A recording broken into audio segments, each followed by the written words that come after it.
Maminamahal, ang dapat po nating alamin sa ating mga sarili. Sabi, mga minamahal, know yourself. Malalaman mo, maminamahal, kung ano ang, kung sino ka, maminamahal. Sabi rito, know your mind. Alamin mo ang laman ng isip mo. Kasi kung sabi nga, sabagat kung anong iniisip sa loob niya, ay ganun siya. Kung ano yung laman ng isip mo, maminamahal, ganun ka. At tulad ng mga sinasabi ko po sa inyo, maminamahal, yung mga taong mahilig makipagdebate, pinagmamalaki nila, si Kristo daw, tao. Talagang ang kanilang pinaka-prinsipyo para makapag-akay ng kaluluwa ay para sa pakikipagdebate. Para pag natalo nila sa debate, ay mahihikayat sa kanilang pananampalataya. Pero sabi ng Biblia, maminamahal, ang nagdedebate ay karapat-dapat sa kamatayan. Sa Roma, Kapitulo 1, talatang 29 hanggang 31.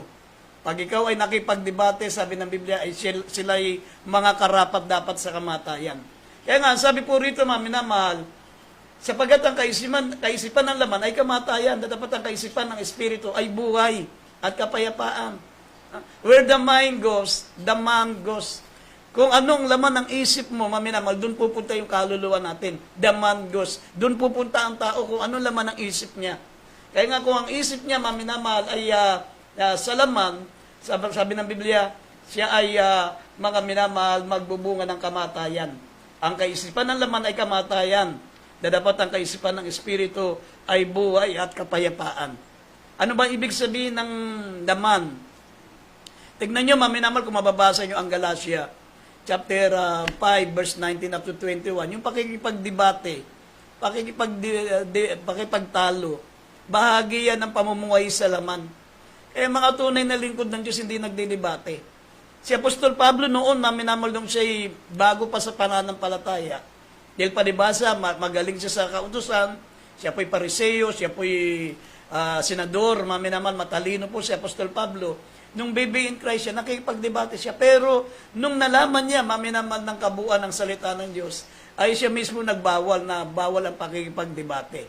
Kasi ang pakikipagdebate, sabi ng Biblia, ito po ay kaisipan ng laman. At ang kaisipan na laman, ang sabi ay mag-aani ng kasiraan, at ang sabi hindi magmamana ng buhay na walang hanggan. Ang sabi rito, Galatia 5, 19 to 21. Dito po sa Galatia, Kabanatay 5, talatay 19 hanggang 21. At hayag ang mga gawa ng laman sa mga tuwid ay ang mga ito: pakikapid, karumihan, kalibugan, pagsamba sa Diyos-Diyusan, pangkukulam, mga pagtataniman, mga pagtatalo, mga paninibugho, mga pagkakaalitan, mga pagkakampi-kampi, mga pagkababahabahagi, mga hidwang pananampalataya. Sa 21, mga kapanigalian, mga paglalasing, mga kalayawan, at mga katulad nito tungkol sa mga bagay na ito, ay aking pinagpapaunang ipapalala sa inyo, tulad sa aking pagpapalala ng una na sa inyo, na ang mga nagsigawa ng gayong mga bagay ay hindi magsipagmana ng karian ng Diyos. Amen. Tignan nyo, maminamahal, hindi magsisipagmana ng kaharian ng Diyos. Ha? Sabi ng banal na kasulatan, maminamahal, bahagi po. Kasama po yung sabi rito, karumihan, pakikapid, kalibugan, pagsamba sa mga Diyos-Diyosan, pagkukulam, pagtataniman, mga pagtatalo, mga paninibugo, pagkakaalitan, pagkakampi-kampi, mga pagkababahagi, mga hidwaang pananampalataya. At ang sinasabi ko sa inyo at una ko na pinapaalala, sabi rito, na ang mga nagsisigwa ng ganitong bagay, hindi magsisipagmana ng kaharian ng Diyos. Kaya nga, bago ka mangaral, bago ka magdala ng kaluluwa sa paanan ng mahal na Panginoon, know yourself. Ito po ang unang prinsipyo ng mga tunay ng mga mangaral. Alamin mo ang iyong sarili. Kilalanin mo ang iyong sarili, ikaw ba'y ligtas? Kasi kung hindi ka ligtas, tapos magliligtas ka, paano ka makapagliligtas na hindi ka naman mismo ligtas? Dapat iligtas mo muna yung sarili mo. Kailangan iligtas mo muna yung sarili mo bago ka makapagligtas ng iba. Kasi maraming mga tao ngayon, maminamahal, akala mo sila lang ang tama. Akala mo sila lang ang ligtas. Paano ka maliligtas? Tinakil nyo yung Diyos na tagapagligtas. Mismo ang malapang ng si Kristo, tinakwil nyo. Hindi nyo pinaniwalaan na si Kristo ang Diyos na tagapagligtas. Para sa inyo, tao lang si Kristo, tao si Kristo. Pero inilagay nila sa simbahan nila. O, anong ibig sabihin? Para makadaya. Para makadaya, mga minamahal. Pero ang totoo niyan, mga minamahal, ang pananampalataya na si Kristo ay tao, sabi ng Biblia, wala pong kaligtasan. Bakit? Halimbawa, nalulunod ka, ililigtas ka ng isang tao, tapos mamimili ka kung sino yung magliligtas sa iyo. Hindi ikaw ang magiging tagapagligtas ko. Huwag mo kong iligtas. May naghihintay akong magliligtas sa akin. Bumaba na nga ang Diyos na tagapagligtas. Sabi ng Tito, kung may dadagdag natin ng Tito 2:13, sabi, looking for the blessed hope, the glorious appearing of our great God and Savior, Jesus Christ. Yung Diyos na tagapagligtas, bumaba na sa lupa para iligtas tayo. Sabi ng banal na kasulatan, ipinagtatagubilin ng Diyos ang kanyang ang pag-ibig sa atin nung tayo mga makasalanan pa. Si Kristo ang namatay ng dahil sa atin. Iniligtas niya tayo at ang paraan ng kanyang pagliligtas, siya na po ang namatay. Ang Diyos po hindi pwedeng mamatay. Ang Diyos po Espiritu. Hindi yan na ipapako sa krus. Hindi mamamatay ang Espiritu. Kaya nga sabi ng 1 Timothy chapter 3 verse 16, great is the mystery of godliness, God was manifest in the flesh. For without controversy, wag na kayo magtalo-talo. Tigilan nyo na ang debate, sabi ni Apostol Pablo sa 1 Timothy chapter 3 verse 16. Tigilan nyo ang pagtatalo. For without controversy, great is the mystery of godliness. God was manifest in the flesh. Ang Diyos ay nagkatawang tao, yan po ang katotohanan. Hindi totoo yung sinasabi nyo, tao lang si Kristo. Hindi totoo, maminamahal, na meron 3 persona ang Diyos. Hindi totoo na 2 ang Diyos. Hindi po totoo yun. Ang ibig sabihin po ng Ebanghelyo, maminamahal, ang talagang anyo ng Diyos, the nature of God, siya po ay Espiritu. Ang Diyos ay hindi nakikita. God is Spirit. Sabi po ng John 4:24, kailangan sasambahin siya sa Espiritu at katotohanan. Yung Diyos na Espiritu, sabi ng Mateo 1:18, siya po ang banal na Espiritu, lumilim po kay Saint Mary. Mga minamahal, para maipanganak siya, kailangan masunod po yun talagang tinatawag na biological process, kung paano ipapanganak ang tao. Maminamahal, kailangan dalhin siya na isang babae at iluluwal pagkatapos ng 9 na buwan. Ganun po, maminamahal, sinunod ng mahal na Panginoon sa Kristo yun. Bilang Diyos na nagkatawang tao, para mga minamahal, maniwala ang lahat ng mga tao sa panahon na yon na si Saint Mary po, maminamahal, ay nagdalang tao at siya ay nanganak na isang tao. Yan po, maminamahal, ang tunay na dahilan kung bakit ang ating mahal na Panginoon sa Kristo ay nagkatawang tao. Sabi ng banal na kasulatan, sabi ng Biblia, para matubos tayo sa ating makasalanan. Kung idadagdag natin yung mga talata, maminamahal, sabi ng Biblia, without shedding of blood is no remission of sin. Sabi ng Hebrews 9:22, kung walang pagkabuhos ng dugo, ay walang kapatawaran ng ating kasalanan. Ito po ang pinakatanging paraan. Kaya nagawa ng Diyos na magkaroon ng laman, magkaroon po, maminamahal, ng tinatawag na pagkatao. Siya ay nagkatawang tao. Pero hindi siya, mga minamahal, na yung literal na tao. Nagkatawang tao. Iba yung nagkatawang tao at iba yung tunay na tao. Kaya nga nung siya'y nagkatawang tao, dalawa ang kanyang nature. Siya po ay Diyos at tao, maminamahal. Minsan nagugutom siya, minsan inaantok siya. Minsan, mga minamahal, ay nalulungkot siya, namatay si Lazaro, umiyak siya bilang tao.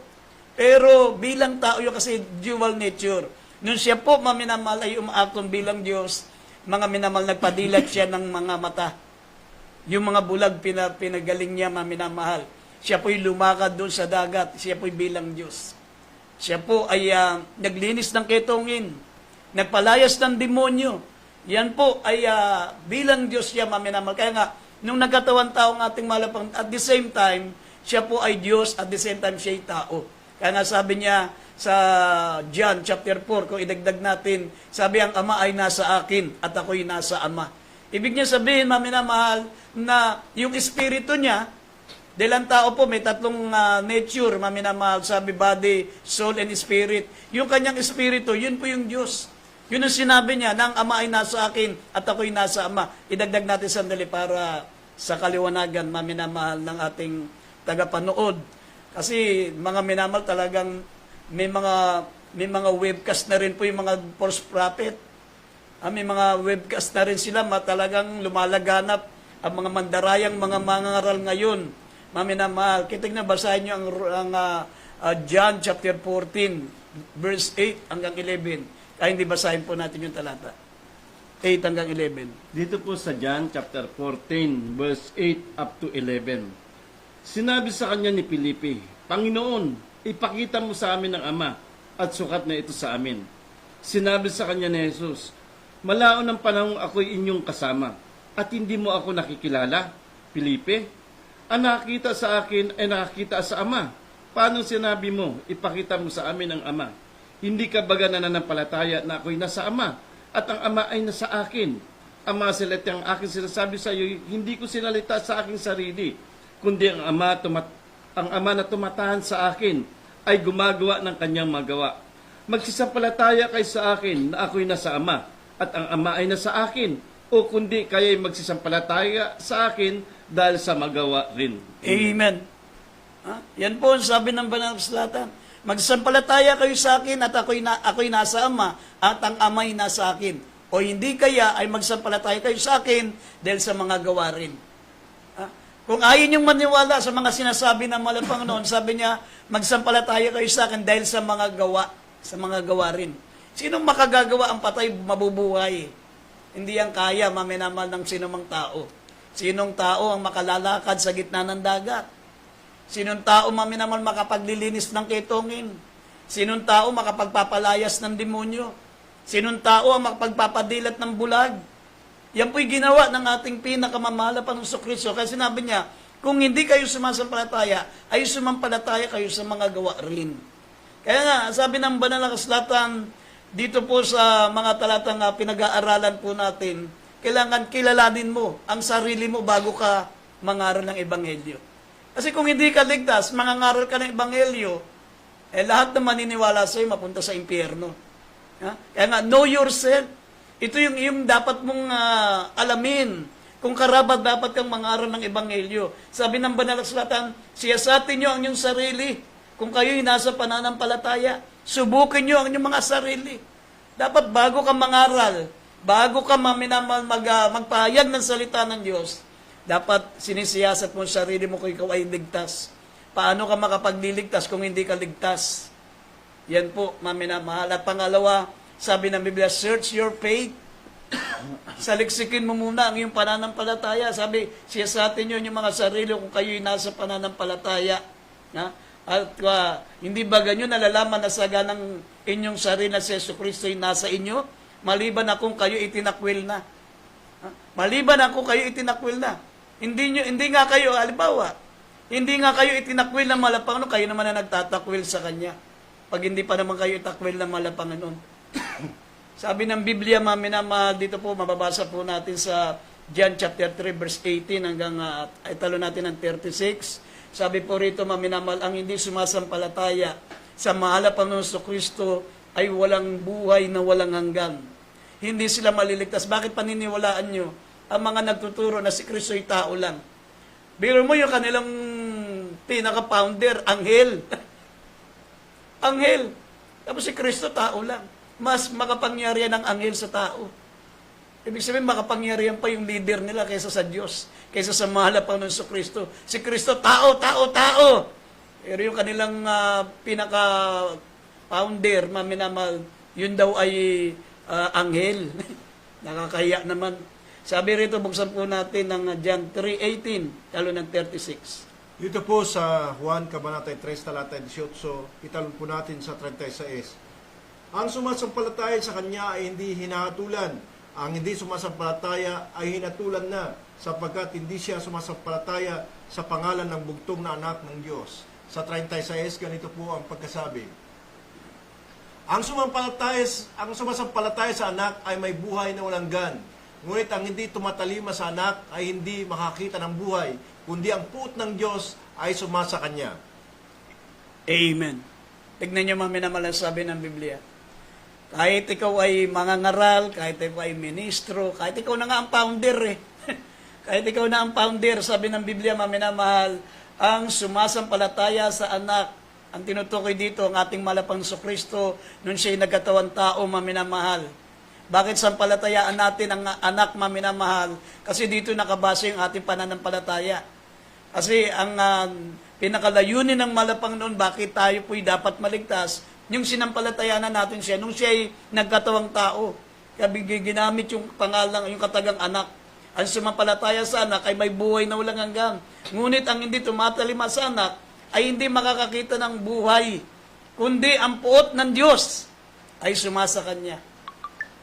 Pag hindi ka sumasampalataya sa malapang Kristo bilang Diyos, sabi ng 1 John 5:20, mga minamahal, si Kristo at the same time, bilang tao, tinawag siyang anak ng Diyos, pero tinawag siyang Diyos at buhay na walang hanggan, sapagkat at the same time, siya rin po ang Diyos na gumawa ng langit at lupa. Siya po ang ating mahal na Panginoon Diyos. Basahin natin yung 1 John 5:20, idagdag natin. Dito po sa 1 John chapter 5 verse 20, at nalalaman natin na naparito ang anak ng Diyos at tayo binigyan ng pagkaunawa upang ating makilala siya na totoo at tayo na sa Kanya na totoo.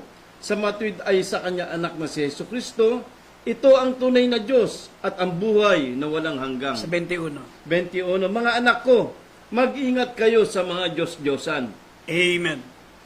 Ibig sabihin, maminamal, bakit kasunod po yung talatang 21? Kapag hindi si Kristo ang Diyos nyo, ang sinasamba nyo mga Diyos-Diyosan.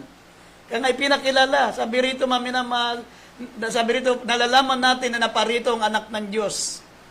At tayo binigyan ng pagkaunawa upang ating makilala siya na totoo.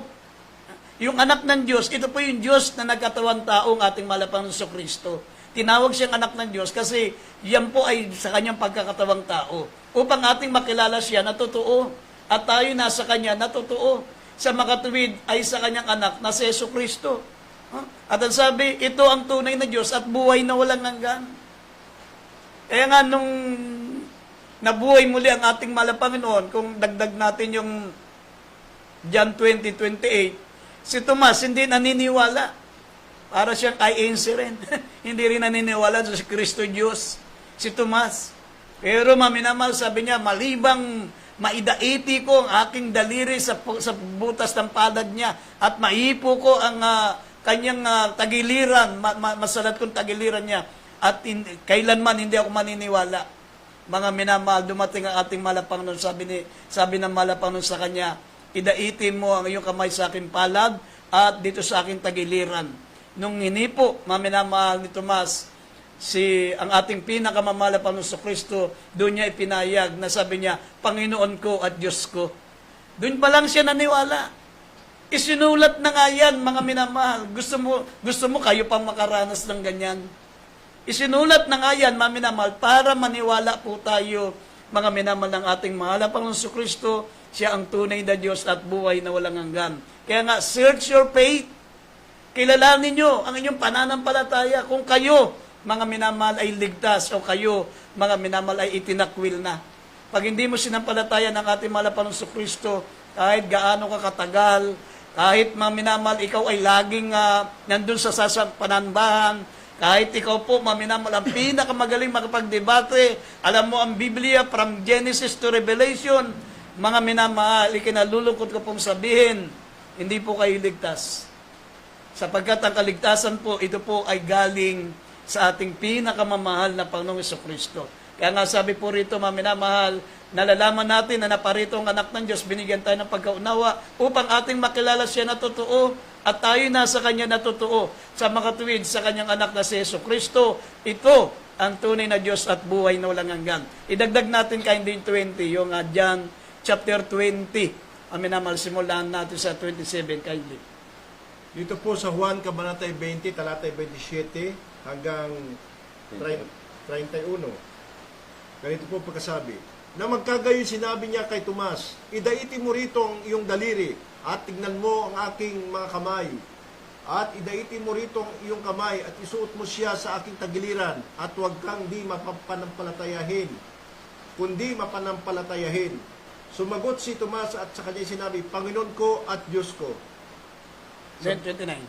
Sa 29, sinabi sa kanya ni Jesus, sapagkat ako'y nakita mo, ay sumasampalataya ka, mapapalad yaong hindi nakakita, at gayunmay nagsasampalataya. Amen. Tignan niyo, mami na mahal. Doon lamang nakilala ni Tomas ng ating mahal na Panginoon Kristo. Siya po ang ating mahal na Panginoon Diyos. Mula nung naidaiti niya ang kanyang palad, ang kanyang daliri sa palad, sa butas ng mahal na Panginoon sa kanyang palad, at sa kanyang tagiliran. Sabi niya, Panginoon ko at Diyos ko. Tinawag niyang Panginoon at Diyos ang ating mahal na Panginoon Kristo. Pero nung sabi nung naniniwala si Kristo tao, nung nagulat lang, nabigla. Kahit ikaw naman, pag nabigla ka mapapadyos ka Pero sinabi ng Biblia, huwag mong sasambitin ang pangalan ng Panginoon Diyos sa walang kabuluhan.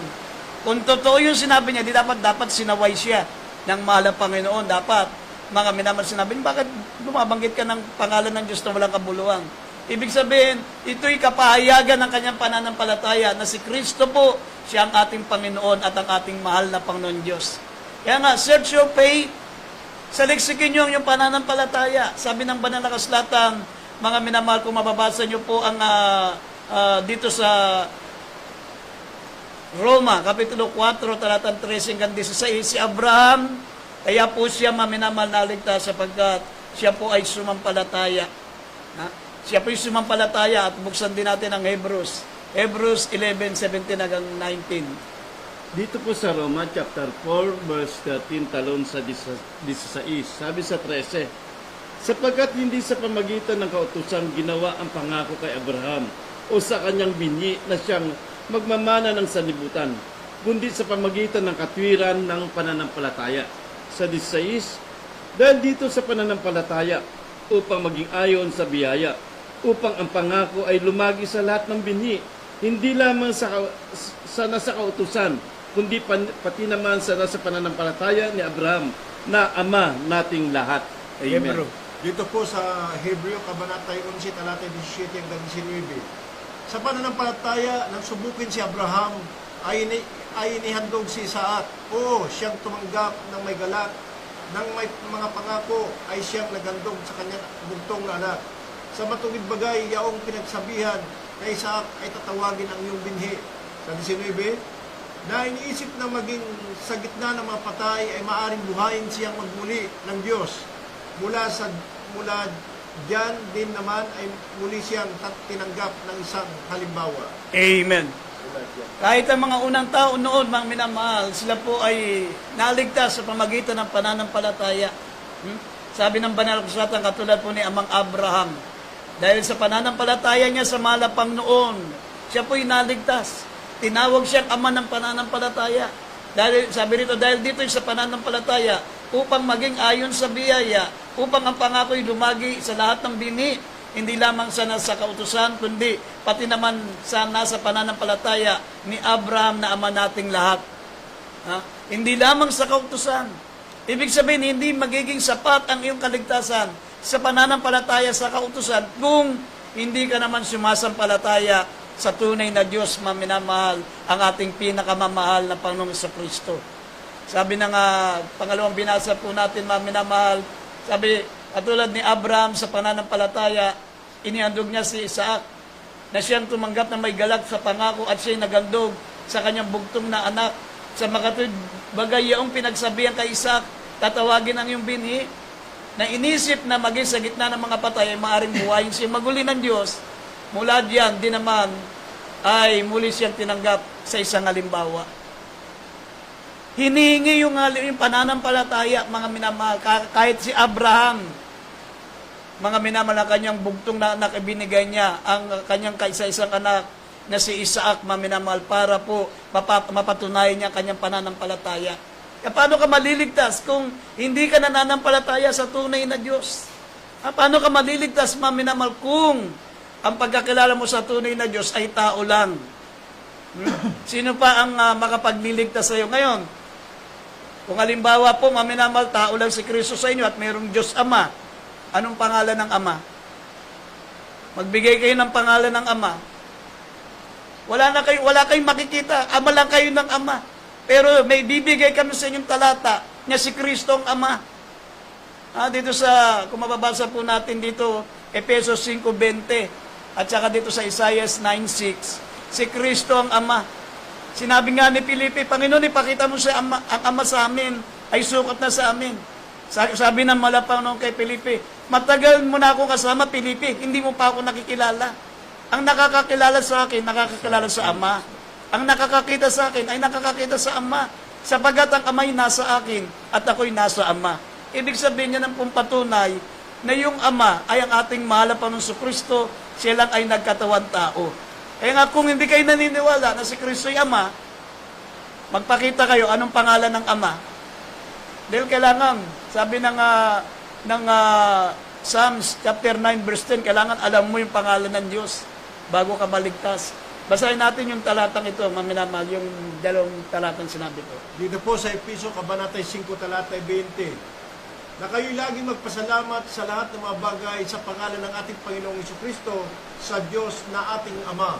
Dito po sa Isaiah chapter 9 verse 6, sapagkat sa atin ay pinanganak ang isang bata, sa atin ay binigay ang isang anak na lalaki, at ang pamamahala ay maatang sa kanyang balikat, at ang kanyang pangalan ay tatawaging kamangha-mangha, tagapayo, makapangyarihan Diyos, walang hanggang Ama, Pangulo ng Kapayapaan. Amen.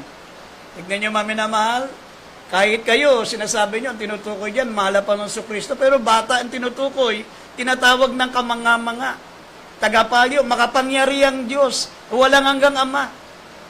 Doon bata pa lang at tawag na walang hanggang Ama kasi magkakatuwang tao nga ang Diyos, mga minamahal, ang Diyos na Ama. Magkakatuwang tao siya. Kaya nga, Diyos sa talatang Isaiah 9:6, nakapaloob niya yung pagiging anak niya at nakapaloob niya yung pagiging ama niya. Walang hanggang Ama. Sabi, ibinigay sa atin, ipapanganak ang isang bata, ibibigay sa atin, maminamahal, ang anak na lalaki.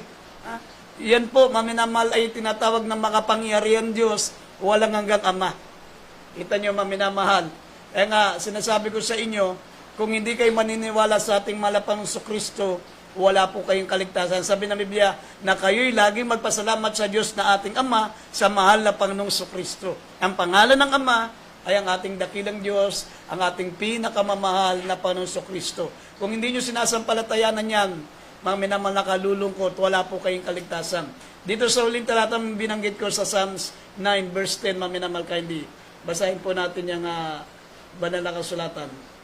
Dito sa Awit, Kabanatay 9, talatay 10, at silang nakakaalam ng iyong pangalan ay maglalagak ng kanyang tiwala sa iyo, sapagkat ikaw, Panginoon, ay hindi mo pinabayaan sila na nagsisihanap sa iyo. Amen. Mga minamahal, kailangan alam mo ang pangalan ng ating dakilang Diyos, sapagkat sabi po rito, silang nakakaalam ng kanyang pangalan ay maglalagak ng kanilang tiwala sa ating mahal na Panginoon Diyos. Pag alam mo ang pangalan niya, may tiwala ka sa kanya. Maglalagak ka kahit may sakit ka, mananampalataya sa kanya. Kapag ikaw po'y nasa panganib, hindi mo na kailangang mag-aral ng karate. Yung iba, pag hindi makuha sa debate, dadaanin sa karate. Pag hindi madaan sa John 3:16, kakasa ng M16. Hindi ganun, maminamalang tunay na mga ngaral. Ang mga tunay na mga ngaral na salita ng Diyos, nabubuhay sa pananampalataya. Kaya nga kung alam natin ang pangalan ng Diyos, sabi ng Biblia, maminamal, maglalagak tayo ng tiwala sa Kanya. Kaya sa gabing ito, buksan niyo po yung mga puso, tanggapin niyo po ang ating mahal na Panginoon bilang sariling tagapagligtas